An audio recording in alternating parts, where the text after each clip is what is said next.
The Kicks host the New York Cosmos Wednesday night at 8 here on Channel 4. WCCO Television, Minneapolis, St. Paul. Good afternoon and welcome to this final midday program on Friday, July 31st, 1981. But it's a day when we're going to keep busy, Cindy. We have a number of things for our viewers to watch. Yes, indeed. On this final day, we're going to conclude the series we've been doing all week on medical revelations. And if you're experiencing some stress in your life and you want to get in touch with it, Biofeedback might work for you, and we'll be talking about that. We'll be speaking to young Christy McNichol, who doesn't like to be called young anymore. Not old Christy McNichol either. And we're going to have you meet a watercolor artist from our area. All those things coming up in a few moments. Right now, let's check with Debbie Ely on the late news. Debbie? Thank you, Bill. Good afternoon, everyone. Leading the news this hour, Northern States Power Company reports this morning that a worker forgot to turn off the water from a hose, thus causing a low-level leak of radioactive water to drip into the Mississippi River. Tom Hendrick is in Monticello. We go to him live. Tom? Debbie, briefing is still going on inside NSP's Monticello plant right now. Apparently, though, the accident never jeopardized the nuclear reactor here, so there was no danger from that standpoint. A hose disconnected from two large storage tanks. It's estimated a little less than 2,000 gallons leaked, and it's unknown how much of that made its way into the Mississippi River. We're told the amount of radioactivity exceeded federal standards, but it still never posed any kind of a health threat. NSP experts also say that they believe there is no threat to aquatic life right here at the Mississippi River. Also, the leak happened above the intake from the plant's cooling system, which means a lot of the water may have been brought back into the power plant. Apparently, the accident was a combination of human and mechanical error. No one knows why the hose came loose, and this is important and going to be looked into. NSP officials admit that the hose should not have been hooked up to the tanks which contain the radioactivity. Now, had it not been for an alert guard who noticed the leak, it could have been a lot worse. Each of those two tanks holds 230,000 gallons of radioactive water, and the automatic alarm system would not have been triggered until after more than 9,000 gallons of radioactive water had leaked. So they're going to be looking into some of the plant procedures here, but apparently, again, there is no danger, according to what NSP officials are saying right now. Tom, are you able at this time to tell us a little bit about the cleanup there at the plant? Well, apparently Tom is unable to hear us. We will have more on this story tonight on our 5 o'clock news. In the meantime, in the other big news this afternoon, they are going to play ball. It is finally over after 580 canceled games and 7 weeks without baseball. Major League owners and striking players have reached a contract agreement. CBS's Randy Daniels has the details. Marvin Miller, the chief negotiator for the Baseball Players Association, spoke first, but offered few details. We have indeed made a settlement subject to ratification by the usual ratification procedures of each side. Under the terms of the settlement, the first workouts will start Saturday. A tired and irritable Ray Grebe, who represented club owners, refused to go to the podium while Miller was talking. Only after Miller left the podium did Grebe offer his assessment of the agreement, saying the fans were the real winners. Back on the headlines, we're going to play ball.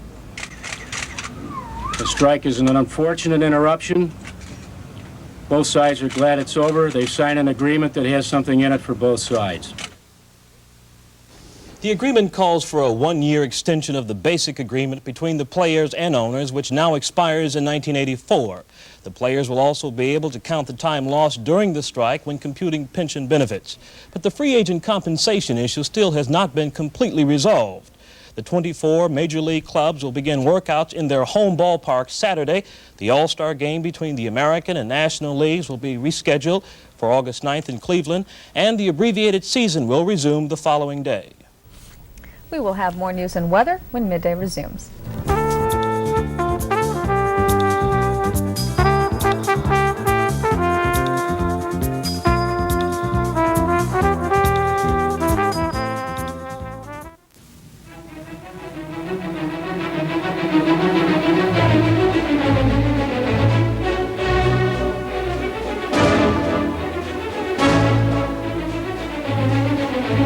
Tribute to Vienna. Enjoy her culture, her music at Sommerfest 81. Co-sponsored by WCCO Television and the Minnesota Orchestra, with the next concert tonight at 8 at Orchestra Hall.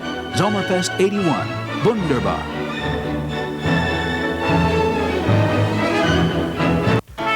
When Clara Barton began the Red Cross in 1881, Red Cross meant people helping people. In 1981, it still does.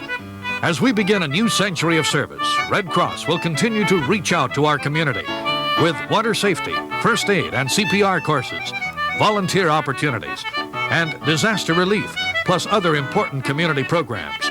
Red Cross, we're ready for a new century. Saturday at 10:30 on Channel 4, a wealthy, handsome, and single business tycoon offers a beautiful girl a trip to Bermuda and Europe on a non-platonic basis. Cary Grant and Doris Day star in That Touch of Mink on the movie on 4. Why would she go away with someone like that? Who knows? He's a man and she's a woman. That's the most dangerous combination to turn loose in a motel. A Touch of Mink on the Saturday movie on 4. State employees have vowed to continue their 12-day-old strike. The union's General Assembly met last night in St. Paul and voted unanimously to continue the walkout. No new contract talks are scheduled. A district court judge has ruled the state cannot reassign its professional employees to work normally done by clerical, technical, and maintenance workers now on strike. The ruling by Judge Sidney Abramson was unexpected by state officials and could have a major impact on the state's plan of keeping agencies running during the strike, especially the state-run hospitals. The state will decide later today whether to appeal the ruling to the Minnesota Supreme Court.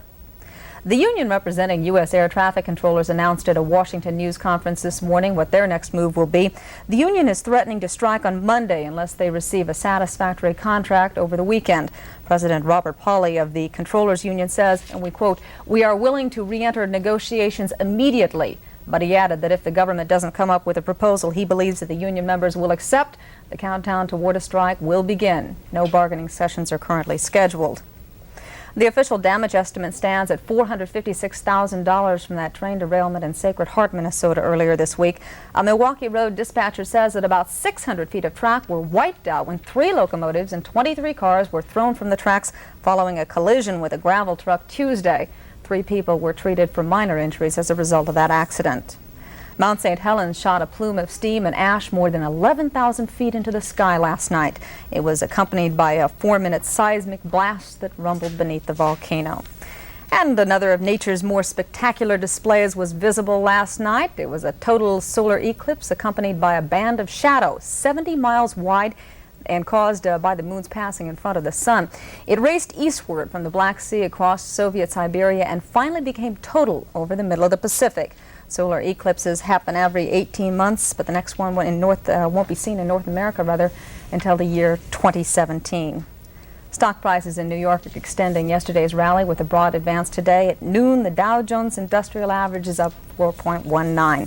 And in the weather, the WCCO Weather Center says we can expect a few thunderstorms in the Twin Cities this afternoon and tonight. The forecast is for a mostly cloudy sky today with showers and thunderstorms likely. Our high is about 82 degrees and the wind will be from the south at 10 to 20 miles per hour. Tonight we can look for variable cloudiness with showers and thunderstorms continuing and a low near 67. The winds will continue southerly at 5 to 15 miles per hour.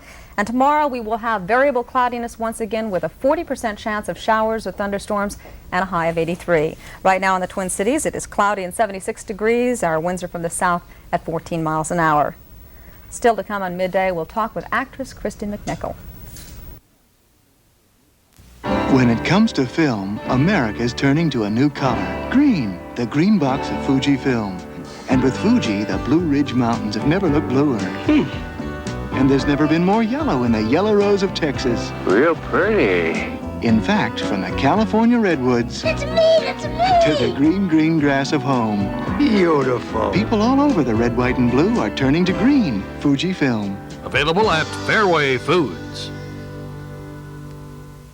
Gino's Pizza with a crust so crisp and tasty, you can't believe it's frozen. Are you sure this is frozen?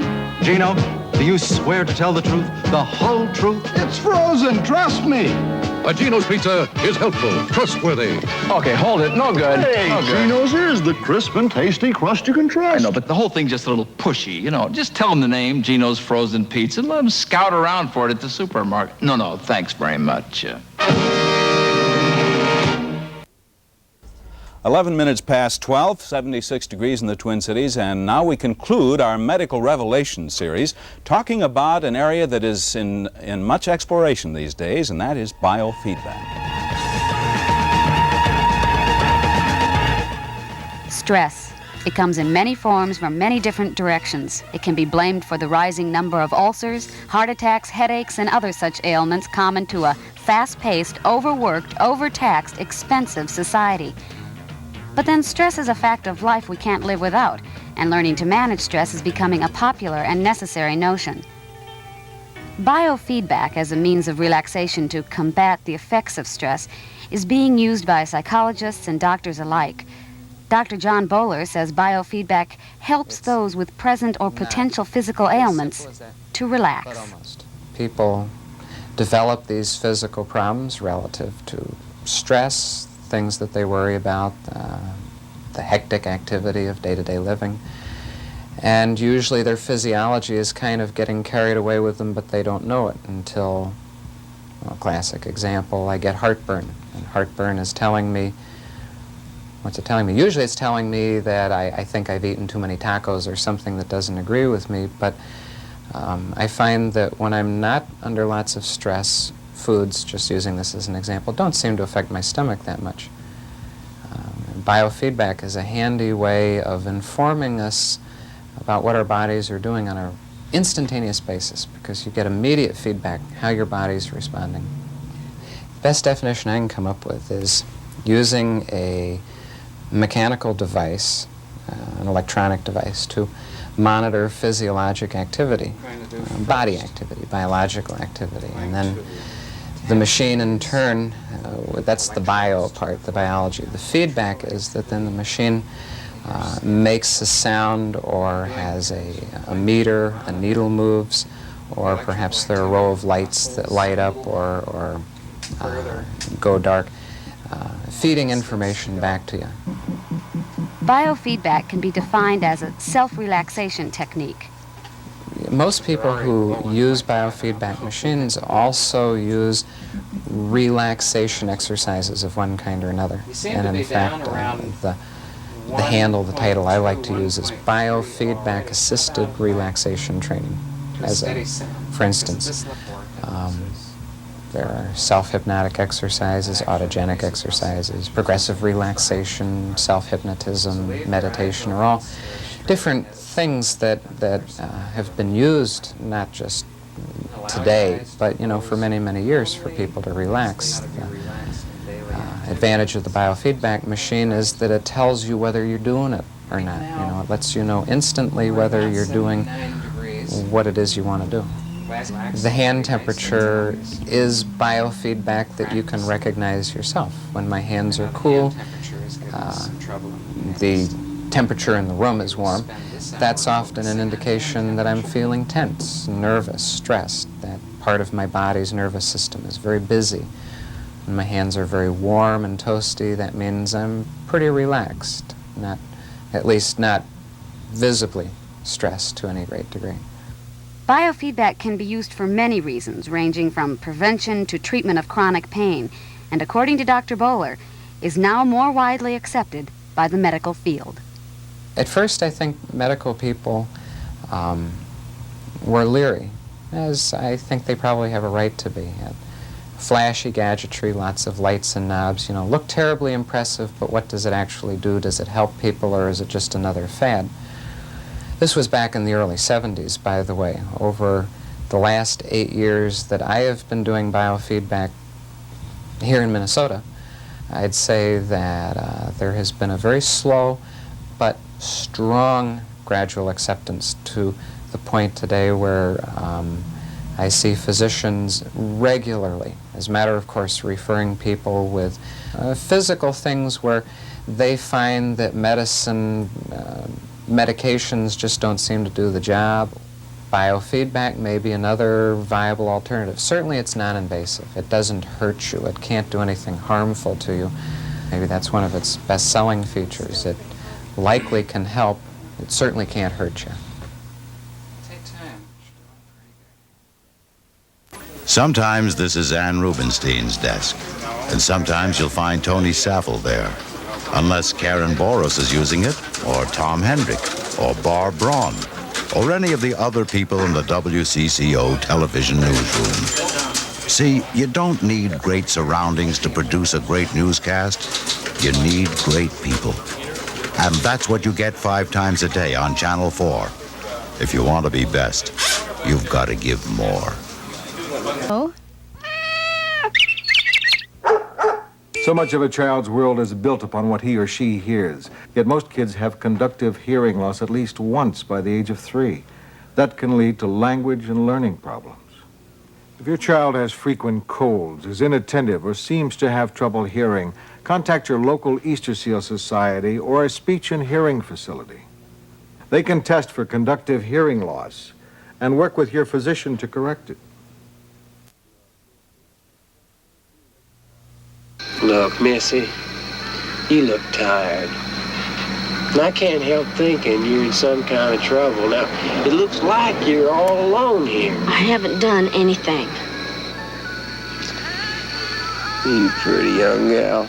I don't take you for a big criminal. I'll tell you what. You just tell me straight out what's what, and I'll let you go. My name is Amanda Child. I'm 16 going on 47. You have all of this experience in your background. We all know all the things you've done. And yet it is so exciting to watch you kind of reach and stretch. Yeah? Thank you. What has the response been in general to that, to the people in the business, to your moving into other areas and putting together? They think it's very smart not to stay doing the same thing over and over again. I like to seek out and do different things all the time, in every way. There was another new sense of freedom from this picture, too, in addition to the experience, the professional experience. You became 18 during the thing. Well, how does that change your life? I make my own decisions on everything. Money, investments, everything. And it's fun. It's a learning experience. Doesn't mean that the family is less important to you, though, does it? No, not at all. It's always been a very close, supportive family you work in. What has that meant to you? A lot. I needed that, I think, more than anything. In what way? How do they support you? What is the nature of the support? Well, my mom will tell me when she thought something could have been better, and she will tell me when she thinks something is fantastic. And that's what you need, someone to really tell you, hey, I'm not lying to you because of who you are and what you represent. I'm going to tell you. I need that. That shows me a lot. Do you think for someone as young as you were when you had that initial success, it's more important to have some other guidance? Would it be easy? Would it have been easy for you to kind of lose equilibrium, do you think? I stay pretty level-headed all the time. So no, I don't think so. What about, you develop in this picture into kind of a love interest, the Mark Hamill. Did that open some new kind of experience for you? I mean, He's interesting. You haven't played that on screen before. Well, yes, we have. On Family, I had a boyfriend, and in a couple other things, I had boyfriends. Little different surrounding. That's you were true. developing a friendship in there, though. That's true. This Hollywood thing, we hear so much about all the crazy parties and the lack of things, and so, and you've always been thought of as a family person. There's no more or no less a family possibility in Hollywood than there is in any city, don't you? Right. I think so too. It all depends on what kind of person you are, no matter where you are in the world. How do you respond to people who talk about that constant partying and the flashy life and I don't get to know them at all. I'm not around that. I don't like it. You know, the Hollywood. If you don't think about, my God, my picture's opening tomorrow, oh my God, what if it doesn't do good? I mean, you'll drive yourself absolutely bananas if you do that to yourself. So I do my job, I do the best I can, I leave, and I hear from people what they think. it was all about and how they enjoyed it or if they didn't enjoy it. And I say great or, well, that's your opinion and whatever. I don't get into the whole thing of did it do good and oh my God, let's go race and see it and see how many people are like clapping in that part. Stuff like that. I've heard people do that. You were good out there tonight. In fact, I'd say you were great. You got it, kid. Really? Yeah. Turned out kind of cute, too. Here's good inflation-fighting news from Hoyt Construction. If you act now, you can get the finest dent-proof, rust-proof vinyl siding for your home at last year's prices. And vinyl siding never fades. It's solid color all the way through. Energy-saving, too. Hoyt puts a half-inch of insulation behind the siding, and that means a money-saving tax credit. Get lower prices, higher quality, and the best warranty available. Side your home with vinyl from the siding professionals at Hoyt. Call 884-4338 today.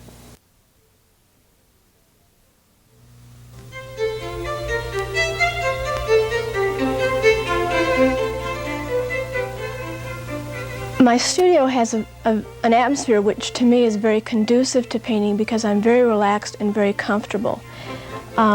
When weather is nice, I love to be outdoors painting on site. There's an advantage to painting on location, which you cannot maintain in the studio, and that's that there is an absolute freshness. If you're seeing a tree, you're seeing it for the first time and you're not getting intellectual about it. You don't say, yes, I know the leaves are shaped like this and the bark is this color. It's a trade which is beginning to become more and more popular to have artwork become a collection within a corporation. There are some times when I go directly to the board of directors of the corporation and talk with them, but more commonly they hire an art consultant who will write a proposal and select works which they think would be appropriate, and then they either bring their client here and show them a selection of works, or they borrow works from me or slides and show them to the client. So there's a go-between. Many people, residential customers, oftentimes will come in for a year or two at a time and just keep watch on the works, how they change from month to month, and get interested in the work and in the style that the work is done in, and then when they're ready to finish off their room, they come in. Or when they're ready to start a room. That's the ideal, when they buy a painting and decorate around it. I studied watercolor and then decided rather than study with any other person, I would study with myself for a while, and you cannot help but develop your own thought approach, the concepts which go into a painting, the use of the tools which becomes your own, and consequently a style develops, an approach develops. I'm interested in having a subject matter, I'm interested in using a design on the paper, and those two things combine, and perhaps the end result means that it is marketable. But I think that an artist has to be true to their concept of what they're seeing and what they're producing from the medium. Watercolor's prime characteristic is that it's a transparent medium, which means that as you put one layer on top of the other, you get a deeper tone where the two fall together. And that's the intrigue of watercolor. The works themselves take anywhere from 4 to 7 hours if they're done at one time. If you space it out over a year, that's possible also.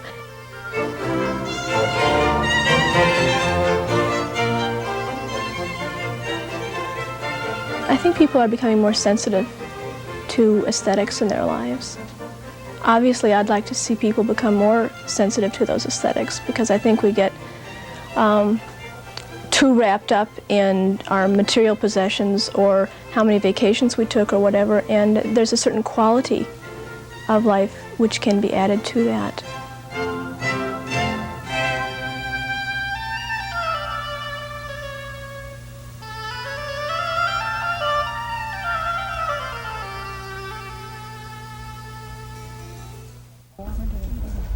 Well, there is a live shot right from our studio. As you had heard at the beginning of the program, this is the final midday program. We have been joined by much of the staff of our show and by Ron Hanberg, who is the general manager of WCCO Television. Ron, I know you have some things you'd like to say, but before we do that, I'd like to say for myself that the great pleasure of working on Midday for all these years has been the people with whom we work, first of all, the people we were privileged to meet as a result of our program, and the people whom we served in this entire Channel 4 area. All those people are the meaning of what Midday, the kind of meaning that Midday has had for me. Absolutely. I think community service has been the best part of our job, and the feedback that we've received from the viewers has been tremendous. And there are lots of ways to serve the community, and I'll be out there finding them. Incidentally, you are seeing several members of our family here, our Midday family, who have worked with us so hard on this program for a long period of time. And at the end of the show, over the credits, you'll see them named individually. Ron? Good. Well, Bill, it's been a glorious 12 years, I guess, for Midday and for its role at WCCO Television. Some of the viewers may not be aware of what's going to replace Midday next Monday, and we ought to tell them. It's a new program called The Noon Report. It's an extension of our commitment to news at WCCO Television. Debbie Ely, who has played a role in the news on Midday, will be anchoring a new half-hour news, weather, sports show with Bud Kraling and with Bill Carlson. Playing a very active role in that program and in our other news broadcasts. So while we're sad about the passing of Midday, we're very excited about the new Noon Report and the potentials for that in the future. It's been a terrific program, Cindy and Bill, and I know you've got a lot of things going for you, hopefully something maybe at CCO Radio, and the other members of the staff are going to have a key role in what we're doing in the future at CCO.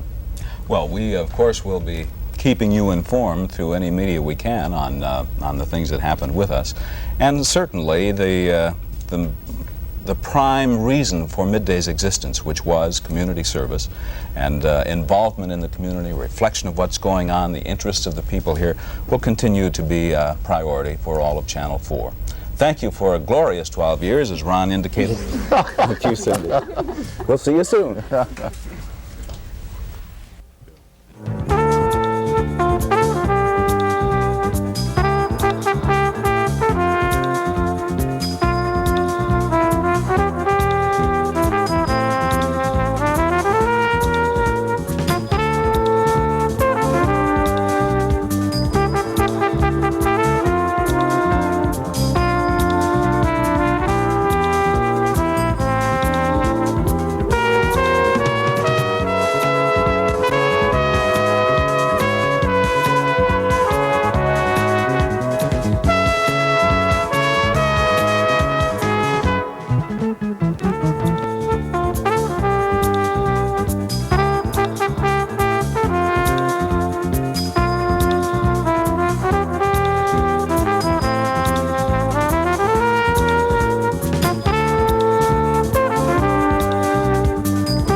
There's more to Montgomery Ward's Alamos 2 draperies than meets the eye. Besides great looks and beautiful savings of 25%, Alamos 2 draperies are machine washable with a suede touch, soft acrylic foam backing that helps insulate your home.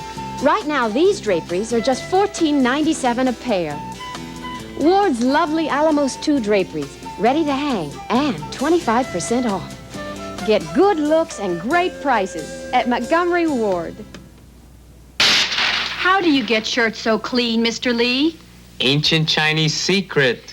My husband, some hotshot. Here's his ancient Chinese secret, Calgon. Calgon's 2 water softeners soften wash water so detergents clean better. In hardest water, Calgon helps detergents get laundry up to 30% cleaner. We need more Calgon. Ancient Chinese secret, huh? Calgon helps detergents get laundry up to 30% cleaner. And we're stuck back in wardrobe. Just don't tell Natalie or Cody, all right? No, I won't tell you. Hey, Barbara, look at this.